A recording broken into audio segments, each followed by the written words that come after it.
Առաջին անգամ Հայաստանում Էրեբունի ռադիոթերապիայի կենտրոնում իրականացվել է գալիում 68 PSMA հետազոտություն, որը հիմնված է գալիում 68 ռադիոակտիվ իզոտոպի կիրառման վրա։ Հետազոտությունը ժամանակակից մոլեկուլային ախտորոշման մեթոդ է, որը լայնորեն կիրառվում է հատկապես շագանակագեղձի քաղցկեղի հայտնաբերման եւ գնահատման համար։ Իզոտոպը կապվում է շագանակագեղձի քաղցկեղային բջիջների մակերեսին գերարտահայտված սպիտակուցին, այսպես կոչված պրոստատ-սպეციფիկ մեմբրանային անտիգենին։ Արդյունքում պետհետազոտության ժամանակ ուռուցքային բջիջները լուսարձակում են, ինչը հնարավորություն է տալիս տեսնել քաղցկեղային բոլոր օջախները։ Նոր մեթոդներ դնելու գործում հայ մասնագետներին օգնում են օտարերկրագործընկերները։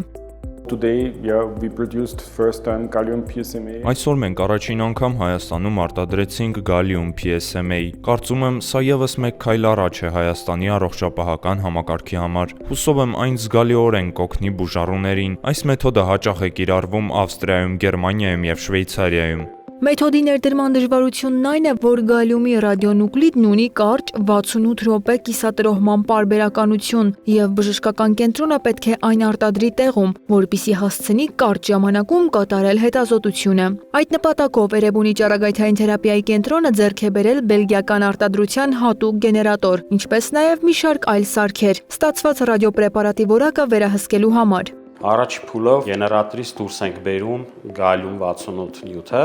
process-ը կոչվում է էլուացիա գալիում 68-ի, որից հետո խառնում ենք իրեն PSMA կիտերը եւ դա արդեն պատրաստի ռադիոֆարմ պրեպարատն է, որը պետք է ներարկվի պացիենտին։ Սինթեզից հետո երկրորդ փուլով իրականացնում ենք որակի վերահսկում, այսինքն պետք է համոզվենք, որ ռադիոֆարմ պրեպարատը, որը որ ստացել ենք, համապատասխանում է չափորի շիշներին։ Այս մեթոդով պետկատեն կիրառվում է շագանակագեղձի քաղցկեղի ոչ միայն ախտորոշման, այլև փուլավորման ժամանակ, ինչպես նաև վիրահատությունից, քիմիաթերապիայից կամ ճառագայթային թերապիայից հետո բուժման արդյունավետությունը գնահատելու համար։ Ներարկումից հետո պացիենտը որոշ ժամանակ մնում է առանձին սենյակում։ Բուն սկանավորումը տևում է մոտ 20 րոպե։ Էրեբունի բժշկական կենտրոնի միջուկային բժշկության կենտրոնի ղեկավարը պարզաբանում է, թե որքան է գալիում 68 PSMA միացությունն անվտանգ։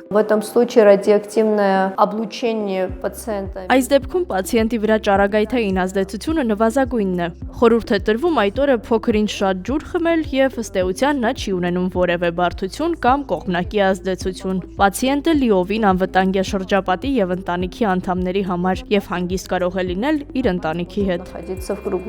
Ըստ Շենգելիա Դելանգեի այս մեթոդը, որը համարվում է ոսկե ստանդարտ, առաջին անգամ է կիրառվում ոչ միայն Հայաստանում, այլև տարածաշրջանում։ Սա Հայաստանի բնակիչներին հնարավորություն կտա նորարարական բուժում ստանալ հայրենիքում, իսկ բժշկական կենտրոնին պացիենտներ ընդունել հարևան Վրաստանից եւ այլ երկրներից։ Էրեբունի ռադիոթերապիայի կենտրոնի այս լայնածավալ արդիականացումը ռազմավարական քայլ է, ուղղված Հայաստանում ուռուցքաբանական ախտորոշման, բուժման մակարդակի բարձրացմանը եւ միջազգային առաջատար տեխնոլոգիաների ներդրմանը։